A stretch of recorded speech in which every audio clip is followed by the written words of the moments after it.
बंगाल शिक्षक भर्ती घोटाला में सुप्रीम कोर्ट का बड़ा फैसला आ गया है।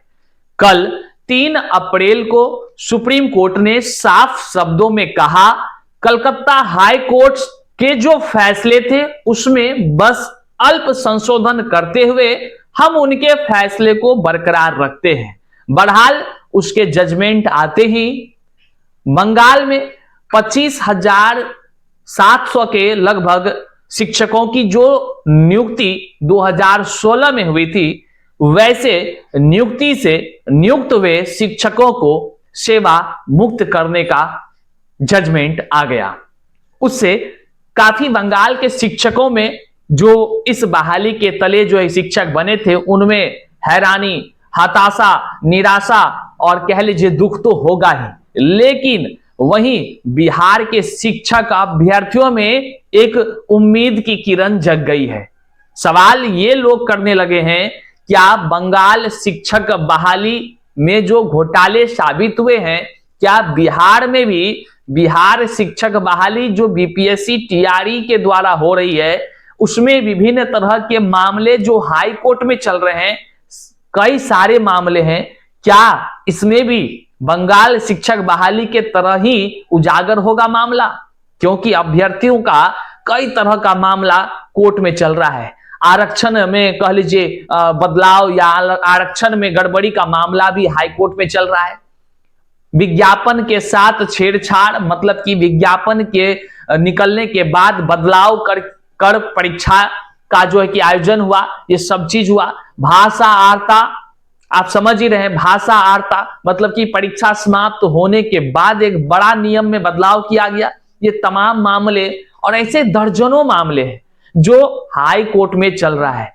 अब जहां बंगाल शिक्षक भर्ती घोटाले में सुप्रीम कोर्ट ने साफ शब्दों में कह दिया कि यह बहाली निश्चित तौर से फर्जीवाड़े के तहत हुई, पैसा की अवैध उगाही के तहत हुई, ये तमाम बातों को उन्होंने कहा है और इसके तले बंगाल शिक्षक भर्ती को रद्द कर दिया गया, उसको सेवा मुक्त किया गया। लेकिन उसमें कई सारे बातों को सुप्रीम कोर्ट ने कहा है जिससे बंगाल के में बहाल हुए 25,000 कुछ शिक्षकों की नौकरी भले खत्म होने को लेकर के आदेश हो गया, लेकिन उनके लिए भी कई सारे बातें जिसका चर्चा हम आगे वीडियो में करने जा रहे हैं। और बिहार के शिक्षक अभ्यर्थियों में और बिहार के शिक्षक बहाली में क्या कुछ अब होने की संभावनाएं बढ़ी है, इस पर हम आगे चर्चा करेंगे। तो चलिए करते हैं शुरुआत। उससे पहले नमस्कार, मैं हूं हरे कृष्ण प्रकाश और आप देख रहे हैं साहित्य आजकल। साहित्य आजकल का मतलब ही है वह सच्चाई जो जाननी आपके लिए है बेहद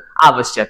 साथियों, चैनल पर नए हैं तो सब्सक्राइब कीजिएगा और अपने तमाम साथियों तक एक बार जरूर शेयर करिएगा। आइए लौटते हैं अपने मुद्दे पर। देखिए, बंगाल में शिक्षक बहाली की प्रक्रिया शुरू हुई। 25,700 के आसपास पदों पर इसकी बहाली की प्रक्रियाएं शुरुआत होती है 2016 में।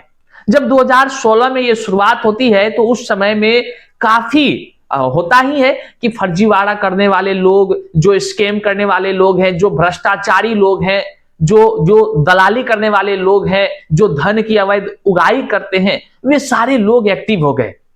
ममता सरकार में इस तरह एक्टिव हो गए लोग कि लूट खसूट पूरा जोर शोर से होने लगा, मतलब कि नौकरी के बदले खूब पैसा डकारने लगा।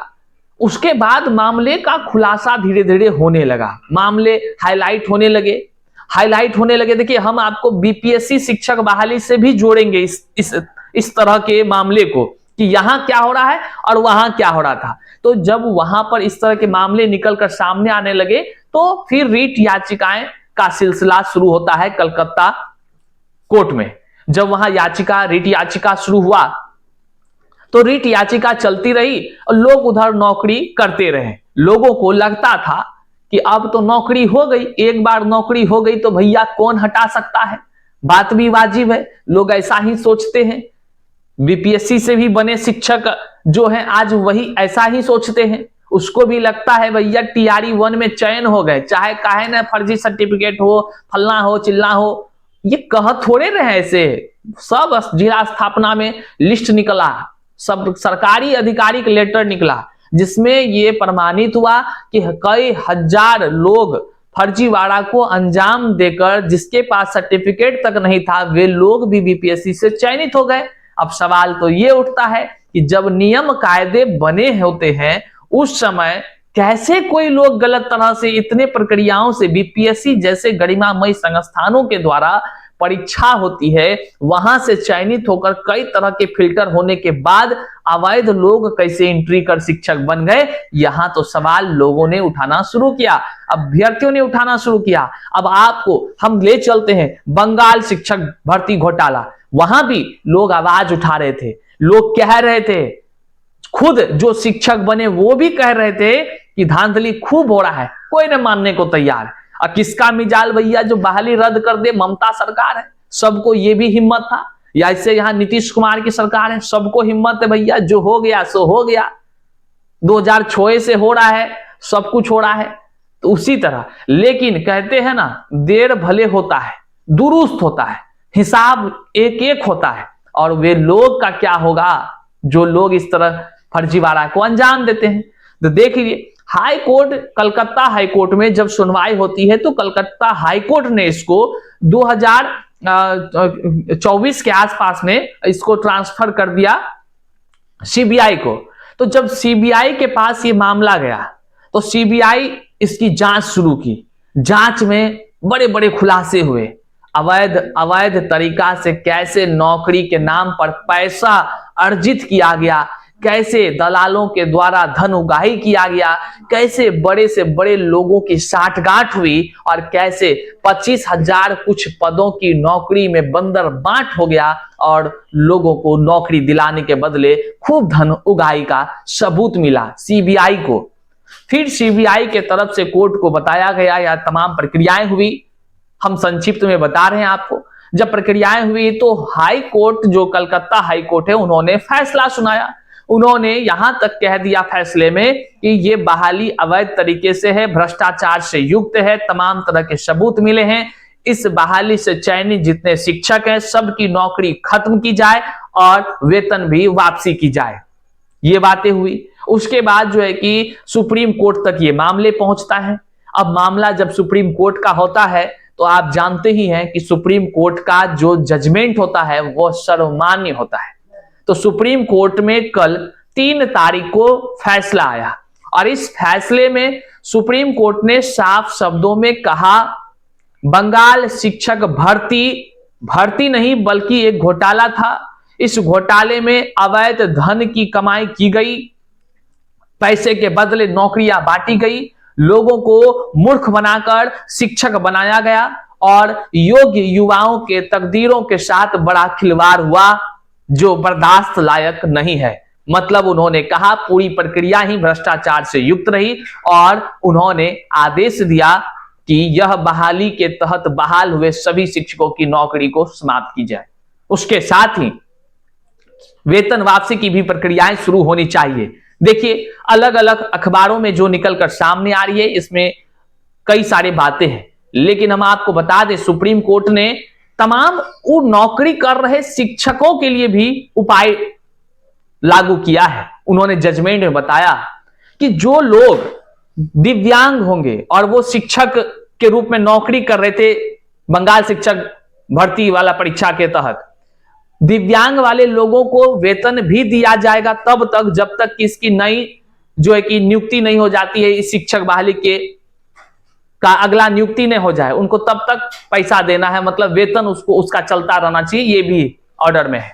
दूसरा उन्होंने कहा जो लोग निर्दोष हैं, सेवा मुक्त तो सब होंगे सेवा मुक्त, नौकरी से बर्खास्त सब कोई, लेकिन जो लोग निर्दोष हैं, होता है ना कुछ लोग जालसाजी किया लेकिन कुछ लोग तो योग्य होते हैं, तो वे लोगों को इससे इस शिक्षक वाले पद से अन्य कोई भी सरकारी नौकरी का जो है उसमें जो है कि उसको लगा देने का प्रावधान दिया गया है। लगाया जाता है कि नहीं ये तो हम नहीं कह सकते, लेकिन अब तक जो मामले निकलकर अखबारों के माध्यम से दिख भी रहा है, जो जानकारी आ रही है। तीसरा, जो लोग दोषी थे जिन्होंने जालसाजी किया है वैसे लोगों को बर्खास्त करने के साथ साथ उनसे वेतन वापसी का भी प्रक्रियाएं होनी चाहिए, यह भी कहा गया है। और फिर चौथा जो कह लीजिए कि मुख्य बातें हैं वह यह है, 3 महीना के अंदर वेस्ट बंगाल में शिक्षक की बहाली करानी है। मतलब इसमें हो गया, जो लोग दोषी थे उसका भी हिसाब हो गया, जो लोग निर्दोष थे, हाँ झटका उनको लगा, लेकिन सरकार सुप्रीम कोर्ट ने उनके पक्ष में भी बातें कही है। लेकिन अब लोगों का अपना तर्क है, जिसकी नौकरी खत्म होती है वो तो चिंता होंगे ही, ये बात वाजिब है, ये दुख का विषय है ही। लेकिन कहते हैं ना, कुछ लोगों के वजह से जो है कि पूरा समाज बदनाम हो जाता है। बस यही बात है कि पश्चिम बंगाल में घोटाला खूब हुआ, लेकिन कुछ लोगों ने घोटाला इस तरह किया कि पूरी बहाली को ही ध्वस्त करा करके ही दम लिया। वहीं पर अब आइए बिहार शिक्षक बहाली की बात करते हैं। बीपीएससी शिक्षक बहाली की जब शुरुआत हुई, विज्ञापन जारी होता है, डोमिसाइल नीति बाद में हटा दिया जाता है, विज्ञापन के बाद इतना बड़ा संशोधन किया जाता है। वहां तक तो बातें ठीक था, जब आरक्षण की बात होती है सदन में कुछ और बोला जाता है और आरटीआई जवाब से कुछ और आता है, मामला कोर्ट में चलता है, वहां आरक्षण के मामले में जो है कि अलग अलग जो है कि बातें निकलकर सामने आती है। वहां भी कह लीजिए कि मामला बड़ा गंभीर नजर आ रहा है। उससे और अलग बात करिएगा तो अलग बात करिएगा कि बीपीएससी टीआरई 2.0 में परीक्षाएं जिस नियमानुसार होता है, परीक्षा के बाद खेल के बाद नियम को ही बदल दिया जाता है। रिजल्ट बनाने से कुछ दिन पहले भाषा की आर्ता को समाप्त कर दिया जाता है, जो कि एक बहुत बड़ा बदलाव है और इससे हजारों हजार शिक्षक अभ्यर्थी प्रभावित भी हुए। जो लोग हिंदी भाषा में समय देकर एकदम जो आहारता अंक था, जिसको पास करना अनिवार्य था, लोगों ने अपना दिन रात एक उसके लिए मेहनत किया था, वो अंक अर्जित करने के लिए 30 नंबर को अच्छे से बनाने का प्रयास किया, अपना समय लगाया। वहीं पर उस समय के चेयरमैन थे, उन्होंने एक झटके में इन तमाम योग्य अभ्यर्थियों के तकदीरों के साथ छलावा किया और भाषा की आर्ता को ही हटा दिया। ये बहुत बड़ा बदलाव किया, जिसके मामले कोर्ट में चल रहे हैं और अंतिम पोजीशन में है। उसमें भी कुछ बड़ा बदलाव दिख जाए, प्रभाव दिख जाए तो कोई बड़ी बात नहीं है। अब बिहार के शिक्षक अभ्यर्थियों को भी लगने लगा है, भैया इतने सारे अन्याय अगर हो रहे हैं हमारे साथ, तो जिसके साथ और भी कई अन्याय होगा, और भी कई तरह से लोग परेशान होंगे, तो कई तरह के मामले हैं, तो क्यों नहीं अब हम लोग भी संघर्ष करें। तो लोग भी अब जागरूक हो गए हैं। बिहार के युवाओं में अब न्याय की उम्मीद जग गई है, अपने साथ हुए अन्याय का एक एक हिसाब लेने का। और सब लोग अगर कोर्ट का अपना अपना प्रक्रिया अगर शुरू कर दे तो निश्चित तौर से बड़ा कह लीजिए कि बदलाव एक दिन देखने को जरूर मिलेगा। जिस तरह से अदर स्टेट वालों को लेकर के बिहार शिक्षक भर्ती में कहा जाता था 10%, 12% और खूब बांटा गया नौकरी, जब आरटीआई के जवाब सब आए तो लोग हैरान हो गया। तो वो सब भी मामले जब वहां पर कोर्ट में अगर पकड़ में आएगा, बहुत तरह की बातें होंगी, बहुत तरह से। लेकिन अब एक चीज तो देखने को मिल रहा है, देर ही सही लेकिन अदालत न्याय जरूर करती है और सुप्रीम कोर्ट भी उस न्याय को अच्छे से योग्य अभ्यर्थियों के लिए न्याय की बात जरूर एकदम जजमेंट देकर लोगों को न्याय देने का काम करती है। इस वीडियो को जन जन तक शेयर करिएगा। बिहार शिक्षक भर्ती को आप किस रूप में देखते हैं, इसके साथ क्या कुछ होने की संभावना है या क्या कुछ हो सकता है, आप कमेंट में जरूर बताइएगा। और किस तरह से लोगों ने डिग्री खरीद बिक्री कर बीपीएससी से शिक्षक बनने का खेल किया है, इसके संदर्भ में भी आपका क्या विचार है, कमेंट में जरूर बताइएगा। मिलते हैं अगले वीडियो में, तब तक के लिए जय हिंद।